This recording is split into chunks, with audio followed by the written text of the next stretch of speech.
Welcome back to the Soccer Ladder with Lee and me, the podcast that explores young players' journey from the academy to the pro level. We have an exciting guest with us today, Fre Frans from Belgium. He was a former Belgium pro defender who played for clubs like Lierse. Did I say that right? Yeah, perfect. Beerschot, Yes. Partick.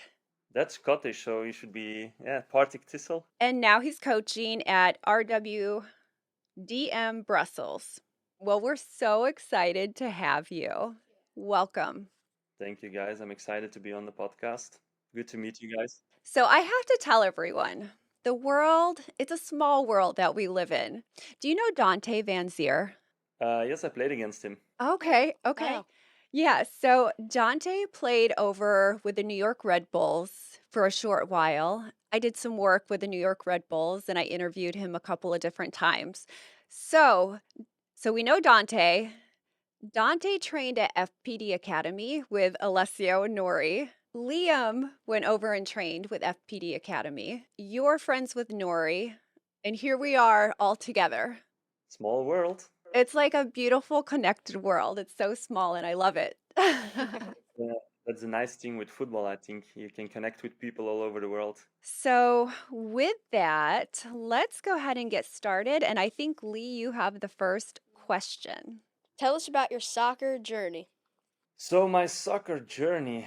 I started when I was 5 years old. So, I started a local club.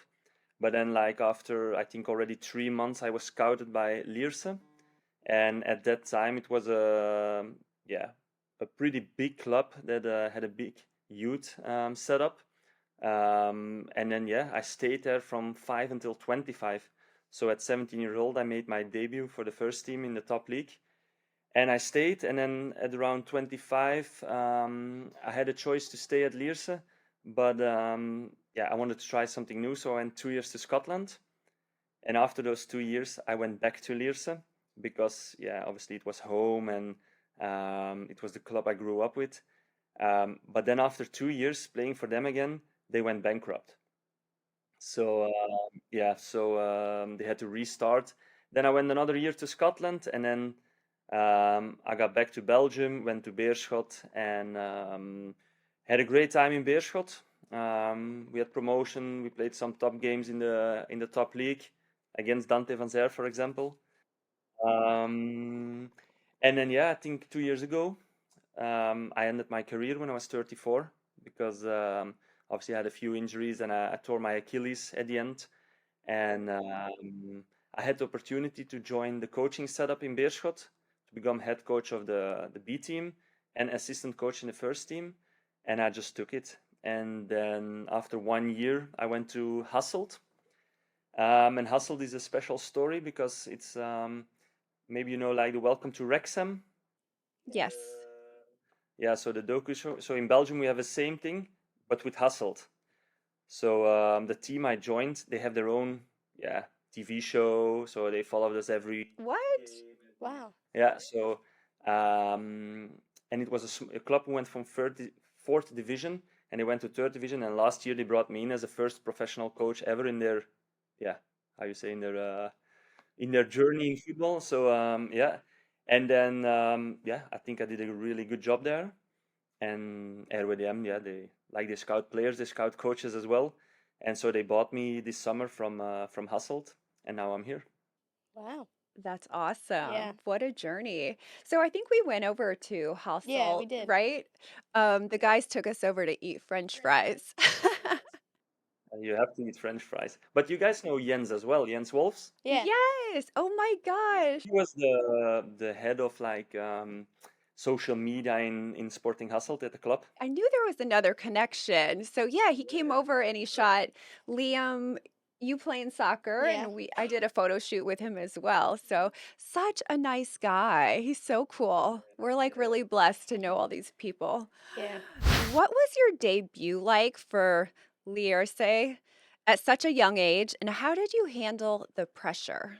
To be honest, it was a great experience, and I never felt a lot of pressure, if I'm honest. Like I was 17 years old, and I never expected to be a professional player, and then suddenly within 2 weeks I was in the first team, and I never got out. So it was strange to get in there, but somehow yeah, I went along, and I never really felt any pressure.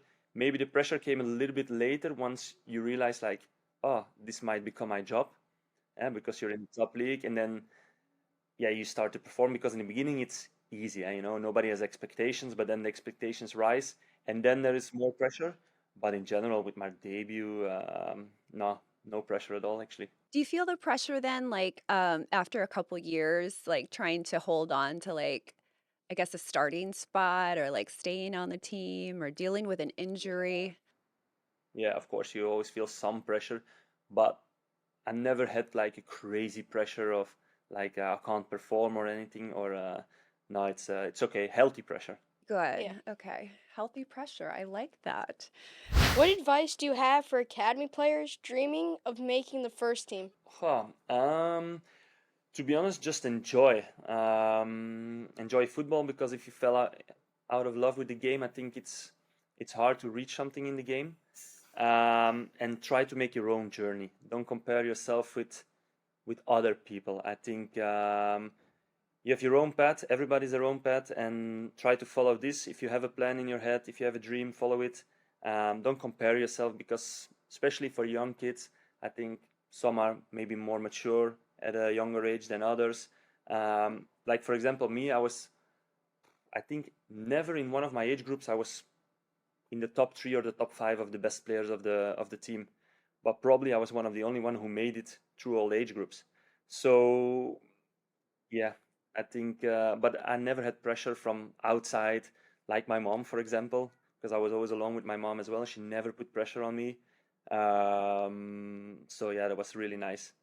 And yeah, I made my own journey. Yeah, I never compared to others, and I think that's important. I think that's very important. I feel like that's been a theme with everyone that we talk to. Hmm. Not to compare, because some kids like over in the States, they call it a homegrown player, like where a kid like comes up through the academy, signs like at 14, 15, they're signing so young now, like 14, 15, 16 years old. And some other kids don't do that. They go to college and then they sign like later. So it's important. Just keep focused on your own journey. You played in both Belgium and Scotland. What were the biggest cultural and football differences you experienced? Okay, so football difference. I would say the Scottish game would be more hectic, more up and down. The fans love more like the intensity, where in Belgium I think it's a little bit more. There's also a lot of intensity and physically, but it's a little bit more tactically as well. So there's a little bit more a game of chess, and it's sometimes the game slows a little bit. But in Scotland, they just love to go 200% all the time, up and down. And but it's nice, and but I do think it's part of the culture, but it's you can see it changes as well. But in general, football changes. But yeah, the fans love it. They want passion, they want speed in the game. They hate it when you pass the ball around in the back a little bit. So they want to go forward. Do you ever watch MLS? Not much. Liam plays for Red Bulls Academy and our the first team, that's how they play. Yeah. Constant go, go, run, run. Yeah, but it's a Red Bull philosophy as well, I think. Yeah. Yeah. Yeah. More like pressing and stuff like that and being like really hectic. Yeah, but I think they have like Red Bull Salzburg, Red Bull Leipzig, all of these teams they have the same philosophy. So and it's high pressure, high intensity. So, but it's nice they have a philosophy, That's and I think a lot of people try to copy it as well. So it's a good philosophy. Yeah. Hmm. Yeah. Do you know, I think you'd be around your age, Emil Forsberg? I know him, of course, who he is. Obviously, I don't know him personally, but yeah, I know the player. So he's over playing with the New York Red Bulls right now. He came from Red Bull Leipzig. Leipzig. Yeah, I think so. Yeah, yeah. Okay, so how important is mentality compared to talent in reaching the professional level? Yeah, I know it's a cliche, but I think it's much more important because, like I told you before, I was never in the top three, top five of the best players in my team, but somehow I was the one who made it. So I think it was because I had a good focus. I worked really, really hard, and obviously I've seen guys who were so talented, and yeah, they never got through. And why is this? Because yeah, different reasons. So I won't say all of them is because of mentality, but yeah, they fell in love with, out of love with the game, or yeah, they don't do the work. They think talent is enough. Um, but yeah, it's cliche, but talent is not enough. Was there a mentor or coach from your own career who influenced the way you now approach coaching? I wouldn't say one. I try to take from every coach something, and probably from the my worst coaches, I took the most. I think how not to do it. That's what I try to. But when I was 25, I already knew I wanted to be a coach. So that's when I started writing down stuff from training sessions and how they react to certain moments if a team was in a bad spell or in good times, how they do meetings. So I start writing that down, and yeah, I got a big map with it. And a few months ago, I looked in it back, and to be honest, the most things I learned is from the guys that I never really liked, you know. So how not to do it, because how I also I wrote down how they made me feel, for example, and these things I try to take on my own coaching journey, and obviously I'll make mistakes as well, and there will be things that players don't like from me, but yeah, so I try to learn from the good and the bad. You know, you have all these different personalities on your team. Like, how do you motivate all the different personalities? Um, it's different for every player, to be honest. I think a good coach these days is a good man manager, people manager, because yeah, every person is different, and some people they yeah need a lot of attention, a lot of love. Other guys they don't need it, and they just need to have clear guidelines. So and other guys you need a little bit more freedom. So it's a mix, but you need to. I think that's a very important quality for a coach to find a balance how you yeah behave or act with all the different players. So I played basketball in college. That's one thing my coach said to me is like you have to like motivate everyone in a different way. And with me, he was like always so rough and like would scream like he would know like he would call me Miss America like and it would just completely fire me up and I'd be like, "Oh, I'm gonna go like show him." Like I was just like it pissed me off so much. But anyhow, he knew like how to like just motivate, get the best out of every player. That's good. That's good. Everybody has a different, personality. So some react better to being strict, and some others they need a little bit more love. So a lot of them need love. Lee, how do you like to be coached? Uh, I like when coaches give me like teaching like points and stuff like that. Okay, so you like them to be very clear. Yeah. And we know that you have a little one. How old is your son? He's 7. And so do you find it hard to not coach him on the sidelines? In the beginning, I found it very hard because I get annoyed and I was so strict on him. But now I try to leave him, just let him be because he's completely different than me. I was when I was young, I was really focused and disciplined, and he loves life, and he doesn't care if the coach shouts to him or whatever.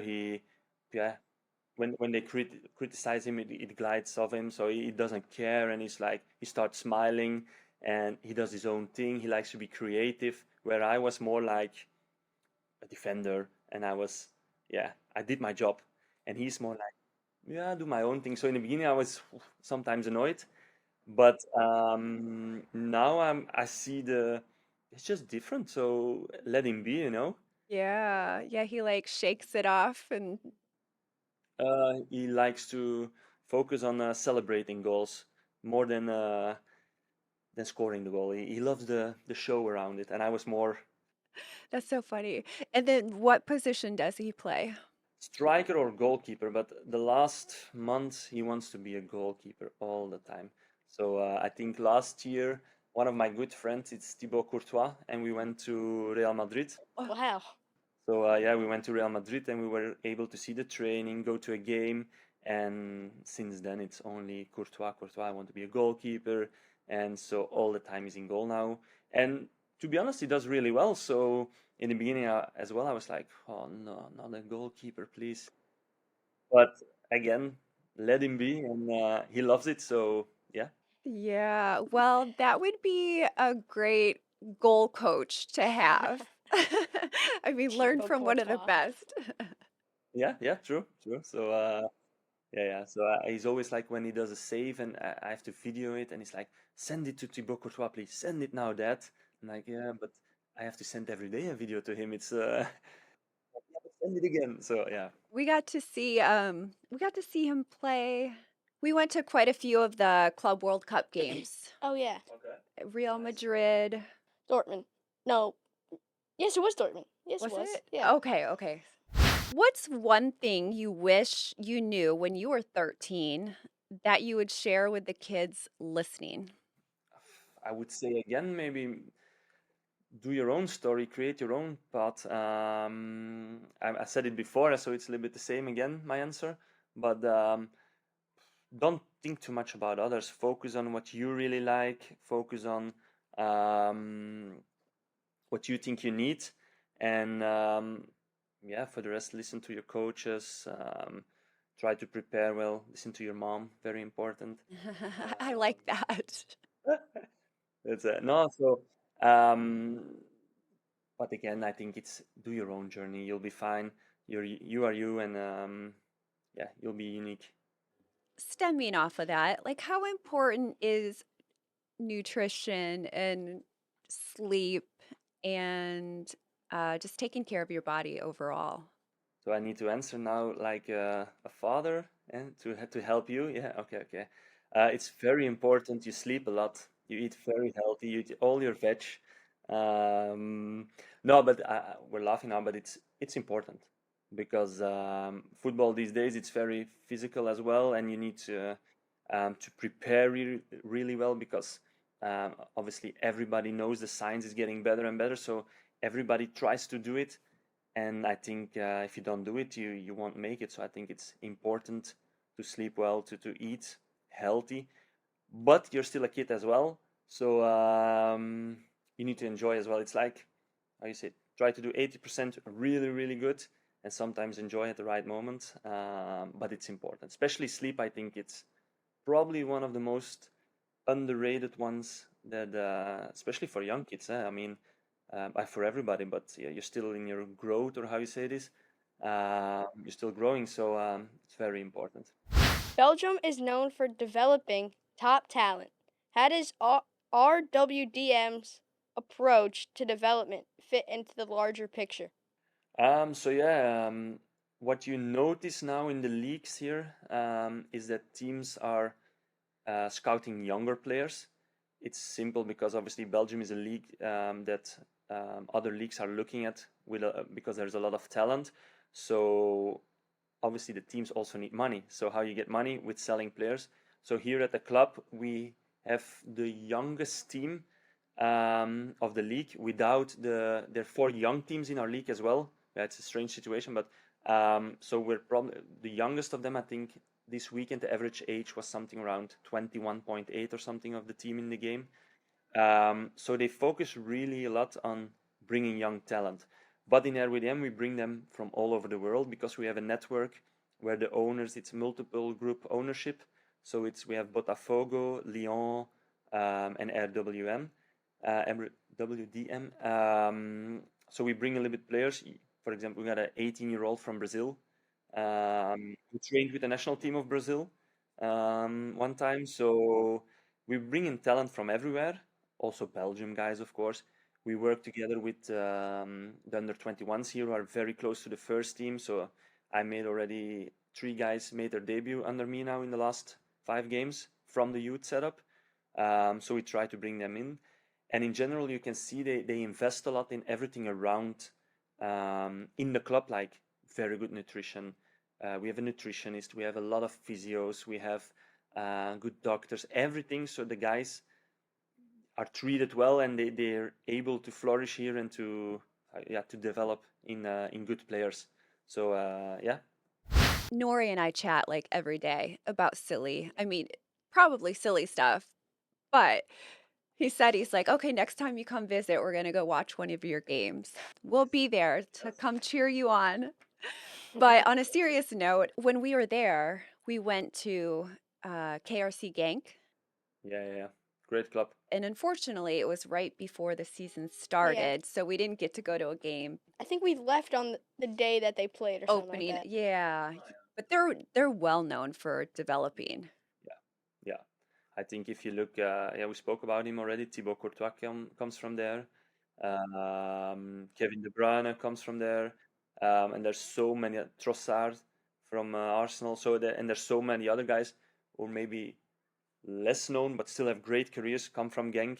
So they're really famous for this. I know, just like you really enjoyed your training, Yeah, it was right? really And he learned some new moves that you haven't done elsewhere, right? Mm-hmm. So it was very cool. Okay, stemming off what we were just talking about, a lot of our listeners are young players here in the US. Does RWDM Brussels or Belgium clubs in general ever scout talent from America? And if so, what qualities would make a US player stand out to you? Okay, yeah. So I can't really speak for other clubs, but in general, here in RWDM, we do scout in America, and obviously we have an American owner. So it's the Eagle Group, is the ownership. So our owner is American. So obviously we look at the American market as well, and not only American but South American as well. And we have a few American guys. So yeah, so it's it's probably one of the clubs where that looks the most to America, I think. Love hearing that. Yeah. Yeah, but it's not only scouting; it's also connections, and obviously because of the owner, there's a connection with American players. And but what do I look in them?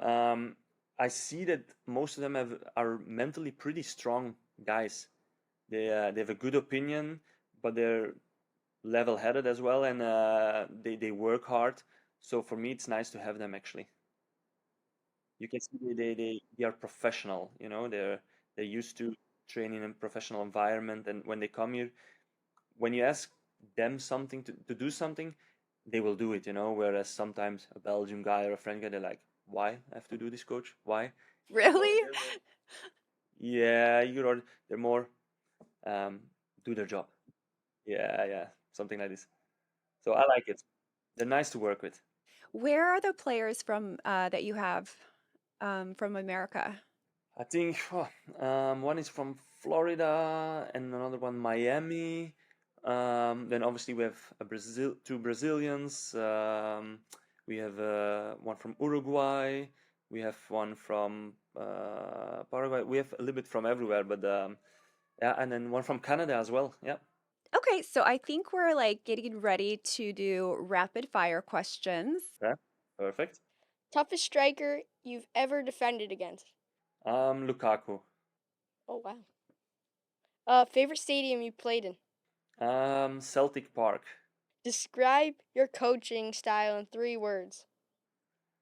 Positive, energetic, and man management. What was the last one? Man management, people manager, or yeah, like how you say? I think I have a good connection with all the players, and I know, like we talked before, I know what makes them tick. Toughest part of being a coach compared to a player?